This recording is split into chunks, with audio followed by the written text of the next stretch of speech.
Ivy baca namanya apa. Ini bukunya The American Boyfriend. Terus kalau beli di transit dapat segepok gini. Jadi ada ini. Bentar ya. Invite Ivy dulu. Harusnya sih udah ya. Terus ada Hi Ivy. Hi. Hello. Good morning. Can you hear me? Okay.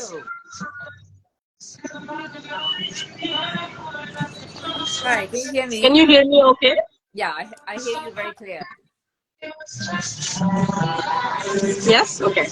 I was just telling people that in Bahasa Indonesia, I was telling them if you get the American Boyfriend from Transit, then you will get bookmark, there's a coaster, and it's a bookplate, and there's cards, and there's a Spotify playlist for the book. Yeah. They are great. They are really great, unique gifts that is just for the American Boyfriend readers. Yeah. Good evening, Penguin.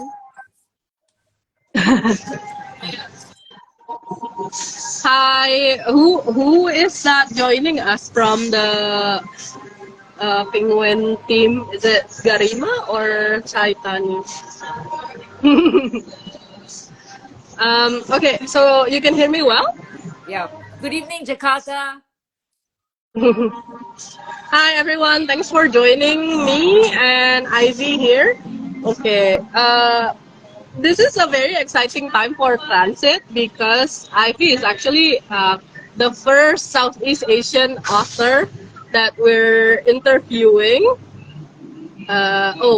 We did that with Nguyen Phan Khemai, so she's Vietnamese, but like from this Malaysian, Singapore, you're the first one, from our rumpun, which is very exciting. How's your Malay? Is it still good? Saya boleh cakap bahasa Indonesia, bahasa Malaysia. Yeah, boleh cakap Malay. Wait, I'm just gonna check the sound. Sar. Dia kalau ngomong ketahuan kedengeran ya si. Okay.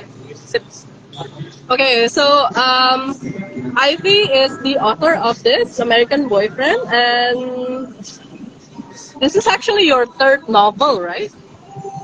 It's my 5th novel. Yeah. So third novel, and as I said earlier, Ivy is our first not South Asian author, but from our rumpun, from this Malaysian Singapore region. Ivy is the first author that we're interviewing. So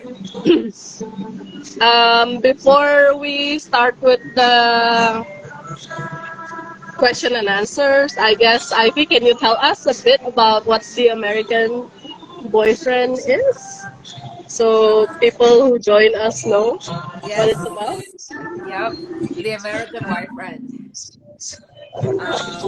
is my 5th novel, and it's an Asian psychological thriller about a London single mom who goes abroad to meet her online paramour in the United States, and she encounters trouble and danger when she's abroad with her young child.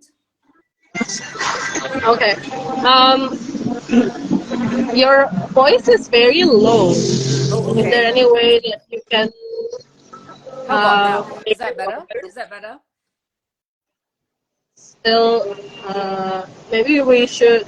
Can you just make it make it maximum because I have Sarah here with my team and she's listening with another phone and says that your voice is very low.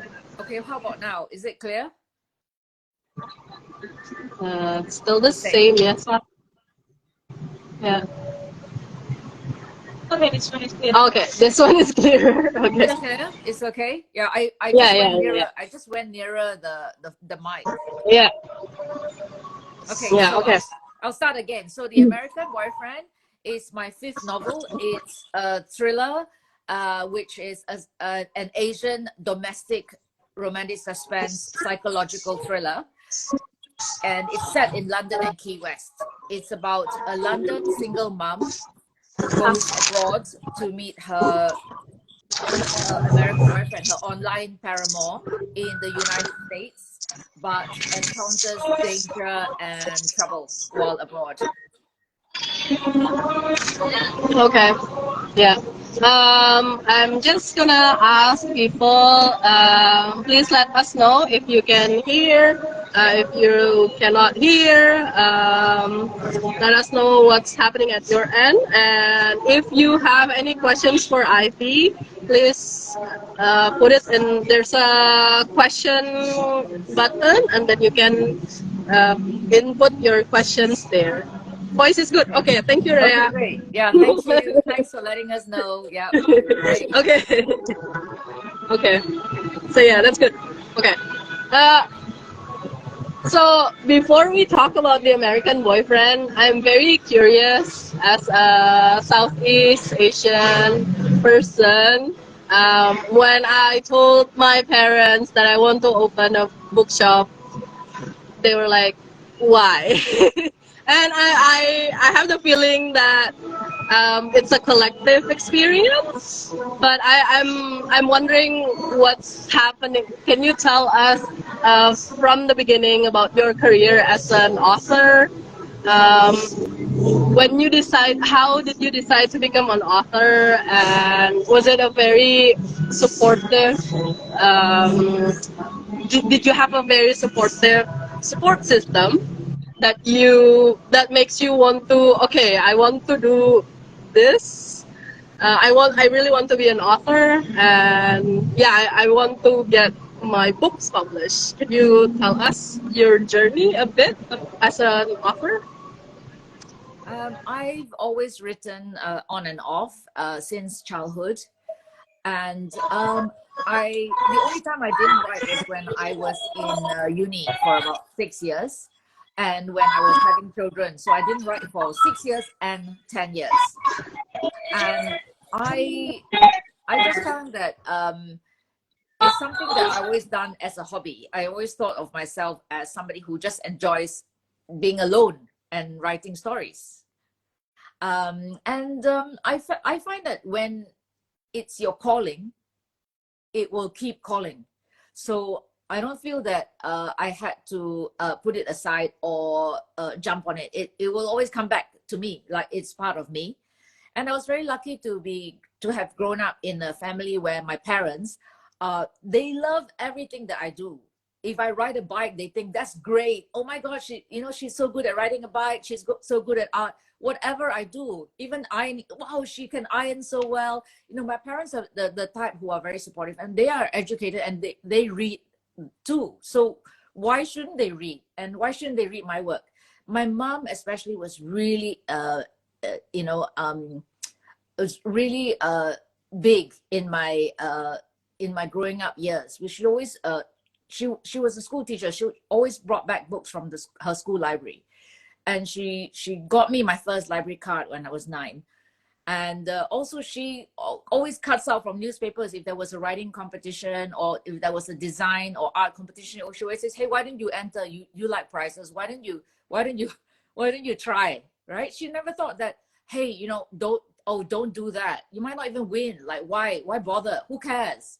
No, she was not that kind of mom. She always thinks that you should probably just give it a go, And I thought that everybody's mom was the same, and no, people tell me that most moms will go, who cares? Why bother? Why try?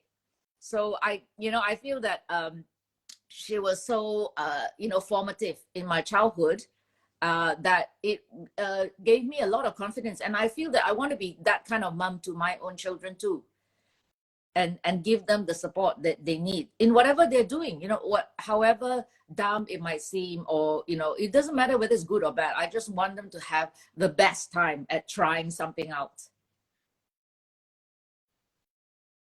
And as an adult, I mean, I became an architect. I'm still an architect, and I it's not something I did to please my parents, because I love buildings. I find that buildings are what makes us.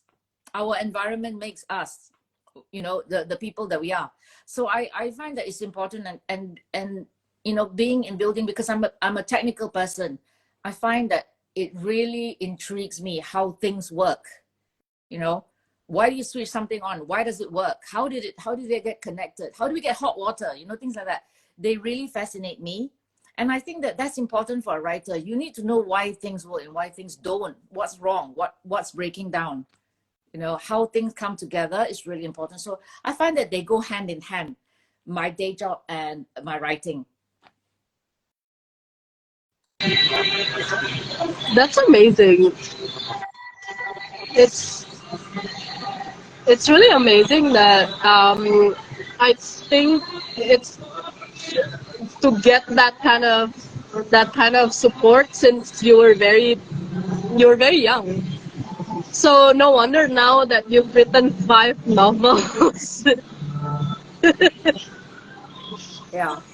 And there are some things that happened in my early writing that not even early, my recent writing, that made me think that I could be a writer, because I've always done it as a hobby, and it's fun. I don't mind if it's bad. I can write bad things and it doesn't bother me, because I'm just writing for fun.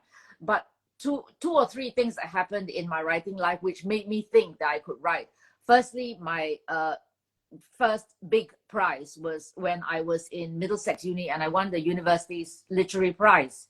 And it was a big cash prize, and that gave me a kind of sense of validation. And well before that, more than a few decades before that, when I was in school, I won. I didn't win, but I was highly commended for a short story, and I was 16. I was 16, and I wrote into the national newspapers, the New Straits Times, and that gave me hope as well, because obviously hundreds of people entered the national writing competition, but I was 16 and I got onto the list of 20 highly commended, and I felt that gave me a sense of pride, because my mom helped me with that. Again, she typed up my story, and I dictated the whole short story to her, and she typed it. So that's the kind of mom who was behind me all the way, because you had to send it in typed. And the third thing that happened was my first novel won a prize of 10,000 Hong Kong dollars. So I went to Hong Kong. My whole family went, my parents as well, and to celebrate the launch and the prize giving ceremony in Hong Kong. So these three things have helped me, given me the impression that, okay, maybe I can do this. And it was still like something that sort of makes a bit of money on the side, but only if you win a prize. I never thought that it's something that you would do full time, because I was already doing something else full time, like being a mom and working. So I never considered it as part of my a career, or something that I was that I grown up thinking I should be doing. It's like a sideline. It's like people who do baking and then they win a baking competition or whatever. It's more like that. Yeah, wow. It's been a very long journey, and sometimes us as readers don't really get the idea that it's been such a long journey of being an author and being basically writing a novel, right? And it's especially with this book. I'm very curious about, because I've been reading interviews about the book, and as I said to you before, we chose this book because one of the things why we choose this book is because how vivid the description of location, and that's something that it's very important for Transit. Transit is a bookstore that push forth books with a strong sense of place. Yeah.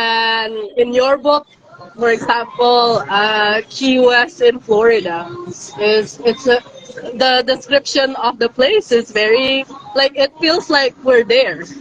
So and I was reading an interview with you, and you said that you went to Key West. When did you go, and what happened at that trip that really make you choose that place to be a setting for this novel? I went to Key West in 2001, so quite a long time ago now. And I chose this setting because it's really striking. It's tropical, but yet it's in the US, and it reminded me of being back home in Southeast Asia. So it's a very familiar setting to me, and I found it strange. It's like Malaysia with guns. It's a strange culture shock, and a very vivid setting too. And also, it's where Ernest Hemingway wrote a lot of his masterpieces. So I found that it's a literary setting. You know, I think that people who read will find that connection, that it's literary, it's vivid, and slightly creepy. Obviously, there's a sense of danger as well. You know, as anybody who's been to the US will know, there's a sense of danger as well. So all these provided the natural conflict, which was required for writing, an atmospheric thriller, which is, how I consider this book to be. But it's so amazing that it takes you like from 2001, and then this book was published in 2023. So it stays with you, right? This place Yeah. stays with you. I think one of the most And common things you, that people ask is that, like, um, yeah, you saying that it stays with you, because I mean, we get ideas all the time, but people ask me readers ask me, how do you know an idea is good? An idea is good if it keeps coming back to you. And this idea kept coming back to me, the visuals, because I'm a visual person. And I just thought that I can't let go of it, because that when it's a bad idea, you can let go of it. It will go on its own.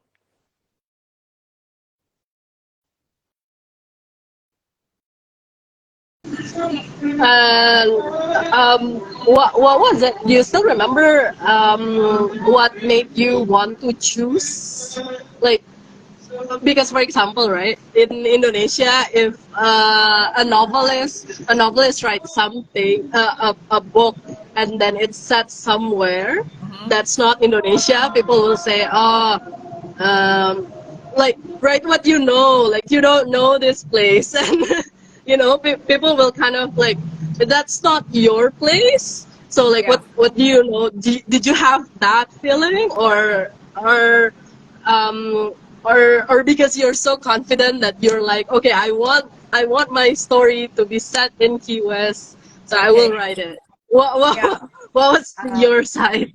I was very nervous, because obviously there are going to be tons of US readers, and they're going to pick out all the things that I got wrong. So I tend to ignore the rule of write what you know. I prefer to write what I don't know but want to know, because I'm learning myself. I have to be interested in the blank page. Don't forget, as a writer, every day you look at a blank page. As a reader, every day you look at a page that's filled with words. It's the opposite for a writer. So we have to conjure up an entire new world, and the world is fiction. So it's going to be made up. Most of it's going to be made up, and I try to incorporate the making up of stories within a real place, so within a world that already exists, but I'm creating a new kind of world. And I enjoy writing it without research, and also based on that first memory, that arresting memory of my visit. And then the rest is made up, and then I patch back with research. Sometimes I don't actually even know any Americans who would help me with this, but sometimes if I did know somebody who was an expert in a topic, I could get them to check. Like if I'm writing about dogs or something, I might need to check with somebody who is an expert at, dogs, for example. But if that's not required for the story, then it's not required. Then I would use the character and the setting to create the world, to create something that's believable. And we do that all the time. We read about stories set in space, stories set in a historical world. We have never been there. How do you know? How do you know it's true? It's all based on imagination and research. How would you describe? You said earlier that it's so similar to Southeast Asia, Key West. In what way you mean? The climate, the flora and fauna are very similar. I was seeing the same landscaping and the same kind of buildings that we see in Southeast Asia. I was seeing the ceiling fans, the aircon, the malls, the roads, the stalls, the street stalls. So to me, that was similar. Okay. It would bring you back. So, in terms of writing it, which one actually came first? Was it the plot? Was it the plot? Was it the Key West side of it, or was it the character? Because I want to talk about this character. It's very interesting, Phoebe Wong. Yeah, Which one the came main first? character, Phoebe Wong, is an Asian character. So to me, the character and the setting come together at the same time, because the setting is actually a silent main character. Without the setting, you couldn't create the fear and the conflict in the character. So I find that they both would come together for me, and the plot would probably last, because the plot comes from the character. What motivates the character, what's getting her into situations or out of situations, that creates its own plot.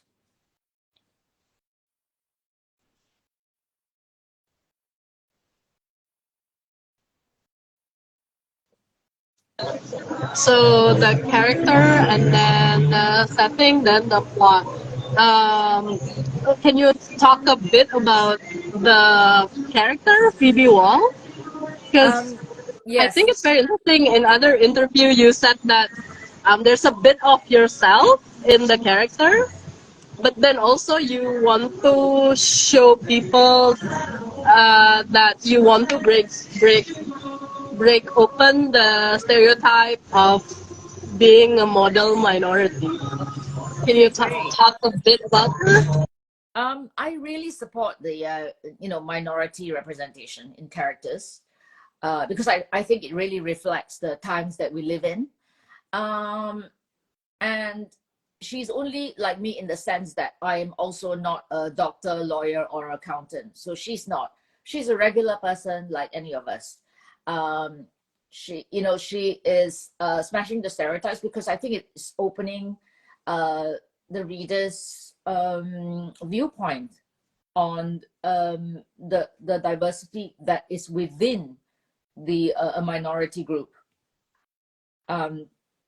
And that she's probably not very ambitious, she's not very successful, so she's a very regular person. She has no superpowers. I wanted readers to identify with that kind of character, like somebody who is a very average Asian person, who is a mom who works, who is a modern Asian woman as well. And I wanted to readers, especially all over the world, not just for Asians, but people all over the world, to realize that this isn't a modern Asian woman who is not in a field, who's not depicted in a field, who relies on her community and her husband.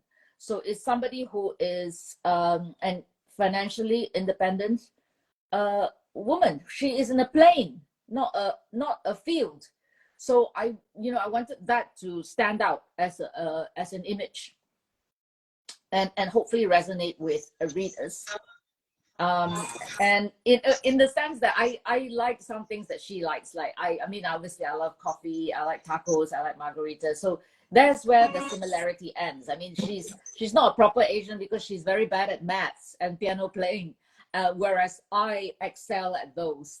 So I'm probably more Asian than she is.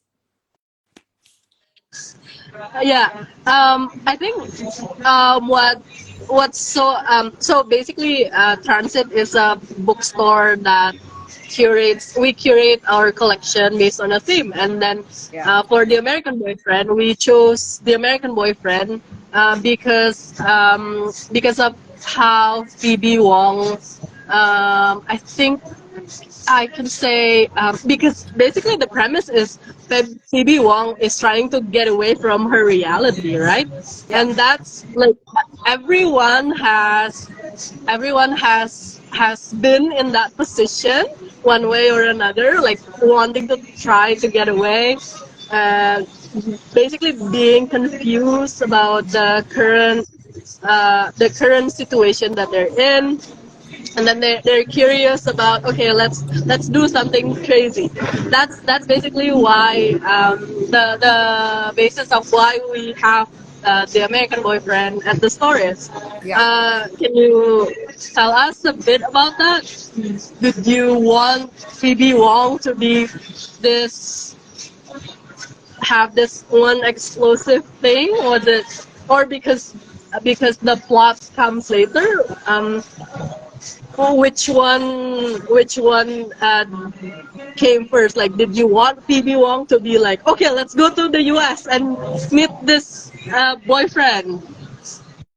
So I see her as somebody who wants to escape her, as I mean, I think one of the first lines in the blurb says that she would do anything to escape a cold, dark, and wet winter in the UK. So she sees him as a kind of escape. And the US is a kind of model ideal escape for not just her, a lot of people in the world. We want to, I want to go to America, is famous even in a song. So it's something that people visualize as the answer to their problems. Go to America. And maybe they don't know that they're going to encounter new problems or other problems, but they just see it as, okay, whatever I'm having now, I'm going to leave it all behind because I'm going to go to America. And they see that as a dream. So in a sense, it's also her American dream. And she likes this guy so much that she will do anything. She even brought her child because she knows that they have to get on, because she likes her. People's, readers ask me, why did she bring her child? Because she wants to. The child is part of her. She's a modern woman. I'm not talking about somebody from the past where you abandon your kids when it's not convenient. This is, that's probably like 1932, right? When you're pretending to be somebody else. But she's a very real, she's like get real. She's somebody who represents the kind of people that we are. You would take your own child somewhere, wouldn't you? You wouldn't say, oh no, I can't, it's not convenient. Yeah, so I feel that that in a sense is an escape for her, leaving all this behind. The stuff that we don't like, we do want to leave it behind when we go somewhere else. So to me, the character transformation and her narrative arc is probably more important than the resolution of all the other characters, or whatever it is, what she leaves behind and what she wants to grab for herself. She sees that as an achievement. So I think that's saying a lot for an Asian woman who's doing something dangerous.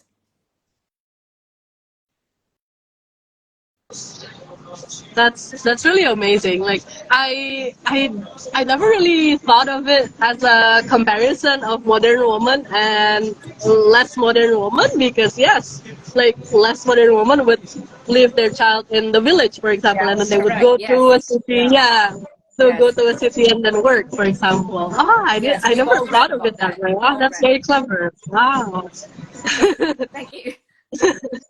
Yeah, wow, okay.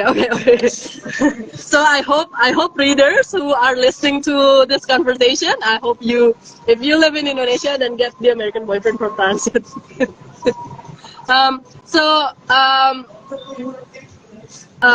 okay, one thing that I wanted to ask, but I didn't include it in the list of the questions. But why did you choose the online dating scene or tools? I guess you use online dating as a tool for her to meet this guy.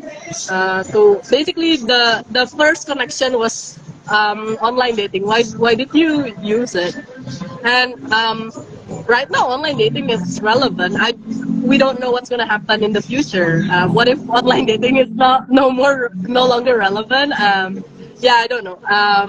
Yeah, can you talk a bit about that? Yeah, I wanted to use online dating as it's as you say, it's a tool, but it's a narrative device. It's to bring up um, the conflicts about what we know about people and what we don't. And it's to also bring up something that is quite unnatural in our life, because as you say yourself, like back in the village, in the village days, you would have to meet somebody that you already kind of knew. You already know them, perhaps even from childhood. That's how you date. You date people that you know. So this online dating is about dating people that we don't know and may not know. Like as I said in the book, she found out everything that she wants to from LinkedIn. How much he makes, what job he's doing. Okay, that's fine. That's it. That's what we know about person, because it's on LinkedIn. It must be true, right? So that's how people make a lot of decisions nowadays. And a lot of decisions, not just on dating, a lot of decisions are made online. And in the past it would have been in person. Making decisions was something serious, right? So I wanted to reflect that as a sign of the times that we're living in, of the modernism, not just in relationships but in our lifestyle. The stuff that we do online, so much, 80% of it online. We're online now. We're talking online now. We've never met. We've just met online, and we do all our shopping online. We communicate online, writing to people and stuff. So I think it's a sign of the times that we live in, and people understand that. I think readers, they understand that that's not life, but it is now. This is life. That's what makes the character so gripping. It sticks with them, because the decisions that we are making, we can't be all judgy. We make those decisions ourselves, so I feel that that's why Phoebe Wong is the character that she is. Yeah. Yeah. I know, like we've never met, and then now we're doing this for the first time. Yeah, Yeah. it's very, yeah, it's, yeah.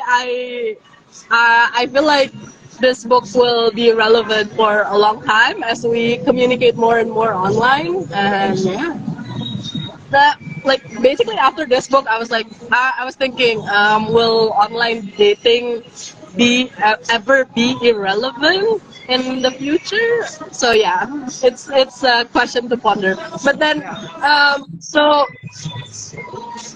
people come to transit, and then a lot of our books, our titles are not exactly the popular ones. So people will go to Goodreads, and if a reader goes to Goodreads and check out your book, everyone said something about the plot twist. So, so everyone, I read the reviewers, I read the people who read it, like normal readers like me and everyone else, wrote a lot of things about the plot twist. And without spoiling anything, how did the plot twist came about? Can you tell us a bit about it? So people who wants to read this book know there's a plot twist that they will never ever be able to guess. And are you like really proud of the plot twist now? I'm really excited that you've asked this question. And the plot twist is something that all writers actually aspire towards. We want that. It's got to happen. And it's like an expectation. But I think unbelievably, a plot twist is the result of knowing your characters really well. In fact, if you develop your characters so well, at around 70 to 80% into writing the first draft, you will actually know the plot twist. You don't have to work at it too hard because it will come to you. That's why I said know your characters. It's the first thing that I think it's the first thing they tell you about writing, because once the character's voice is so strong, it will actually dictate to you. It will dictate the ending to you, and you just write it down. And you have to listen.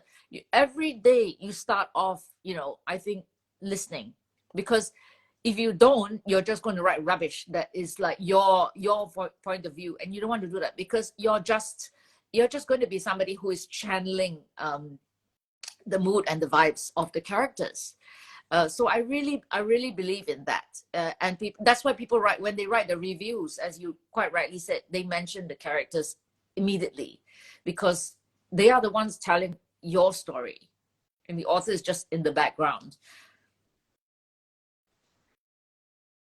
I think we not only cover about the American Boyfriend, but I think you're now ready to start your own class in master class writing. Because you give so much tips already especially for budding writers. Yeah, I So feel that thank I you so should write much it for all that. down in a Yeah, blog or yeah, something. yeah, Yeah, I've learned so much myself, and yeah. I love sharing, what I've learned. Yeah. So again, if you are in Indonesia, get the American Boyfriend at Transit Bookstore. And um, again, you've mentioned this in a lot of interviews that you actually wrote The American Boyfriend as a thriller because you didn't find a lot of diverse thriller books in the market, basically. And now that you've written one, and this is also a tradition at Transit Talk. At Transit, whenever we do this, we Yeah. ask our guests to give even more recommendation so we can read more widely and more diversely. Have you prepared some books? Yes, Yes? I'm very As you excited to mentioned? share with the transit readers some of the books that I found to be diverse crime or diverse thrillers. So I would like to recommend Without Prejudice by Nicola Williams. And it's about a black barrister in London. And it's Nicola Williams is a black barrister in London, and she's one of the very few and probably the first black woman barrister to be called to the bar, and it's very recent as well, which is staggering, like in terms of the stats. As you know, it's a wide world in the world of law in London. I would like to talk about this book, Nidhi Upadhyay's I Hear You. It's a slightly speculative kind of a crime thriller, and it's by a Penguin author too. This I read recently, and it's more like a literary thriller, psychological thriller, and I recently picked it up because it has my name in it, White Ivy. So I thought, oh, I'm going to read that. It's good. It's about a baddie who is called Ivy. So, and I absolutely loved it. I read it in 3 days. And it's about an immigrant, a Chinese immigrant in the US. But because she's poor, she's justified all the bad things that she's done. And of course, this is so famous that it needs no introduction. So this is more like a satirical literary thriller. And the idea of it is not new. It's about writers who come back from the dead, or writers who steal other people's ideas, and we all love those who steal. So that's the kind of story that resonates with me. So I hope you like my recommendations.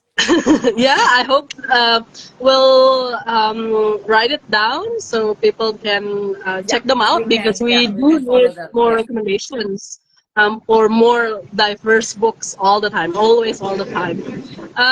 Yeah, so have you traveled anywhere that sticks with you and it's gonna be the setting of your next book? Maybe not the next book, but maybe in future books. But Right. recently I've completed a successful Southeast Asia book tour to promote the American Boyfriend, and I was very taken with Singapore and Georgetown, Penang, and I feel that these are kind of places where, like, cities, small cities are kind of like are great settings for novel. And in my past as well, I've traveled to. I went to uni in Australia, in Sydney. I think Sydney is one of the greatest cities that I've ever been in, and I would love to set a crime thriller in suburban Sydney or something. And lastly, I've actually written a short story set in Jakarta. I went to Jakarta and I thought that the harbor, maybe this is a long time ago and it's been cleaned up, but I thought it was so grim and so, um, so devastated looking. And it's so old. I mean, it's like 300 years old, the Jakarta harbor. And I actually wrote a speculative short story set there about a girl who is rich, but she ran away from her family to start to join a circus. So Oh, okay, we'll find the short story and then we'll share it with our readers. oh, that's brilliant. I'll Because send you the link. it's always Yeah. interesting to read what people from other places Yeah. write about your city, right? So yeah, Yes. we'll find it, and once we find it, then we'll share it to people. Okay, we hit the 45 minutes mark. When are you coming back to our side of the world? I usually come every year because my parents are still there and we are very close. Mm, So I still take my children to see their mm, grandparents, and my family is very close. And, like, we're mm. slightly bohemian. I'd have to say that. We're very into the arty things, the arts and the culture. Right. Yeah. Yeah. Yeah. Well, yeah, hopefully, whenever you come this way, then you can fly 2 more hours to Jakarta. Yeah, to Java. Yeah. Yeah.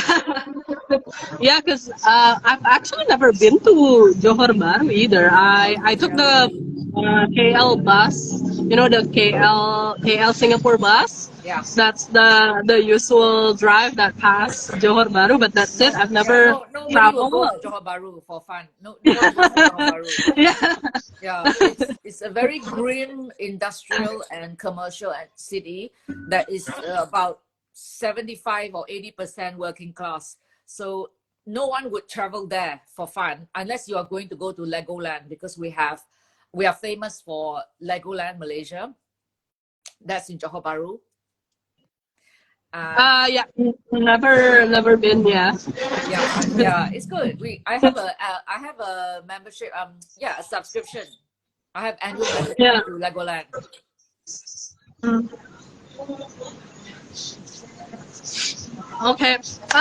So thank you so much, Ivy, for being Thank you so here, much. for talking to us, and basically giving us a crash course in writing, and hopefully encouraging a lot of people to write and read The American Boyfriend. If you are in Indonesia, get it from Transit, and then you'll get these goodies. Oh yeah, I wanted to ask you about this before we go. Yeah. The Spotify. Did you deliberately, when was this created? Like during the writing, or after the writing, or because It was it's a curated very in special about, thing. I suppose, in May or June this year. It was created, and I wanted to write a soundtrack because a lot of people have told me that the book reads like a movie. or TV or whatever. So I thought it'd be really lovely because I'm a musician myself. So I thought it'd be really lovely if there could be songs and I wanted something that was diverse, like not just the same song, like not all rock or all dance music. I wanted to have a really great film soundtrack included. And in fact, the last song was written by me. And I decided to include that as well. And I think it reflects the moods, like, because as I said, and most people have told me it's an atmospheric thriller. So you want atmosphere, you want to create atmosphere, and you can do that with music. So yeah, I've read the book, but then I haven't checked out the Spotify. So this will be a very interesting treat. So yeah, I'm very looking forward to listening to the songs now. Yeah, great. Yeah, I hope you enjoyed it. There's some old songs and some new songs. Get this, and then you get this from Transit. Thank you so much again, Ivy, and thank you so much for Penguin Singapore to help us organize these things. And I hope to see you in person somewhere in the world. Thank you so much. Thank you so much. Yeah, it was really Bye nice seeing bye. everybody. Thanks, Jakarta. Thank you so much for listening, everyone. Bye bye. Bye.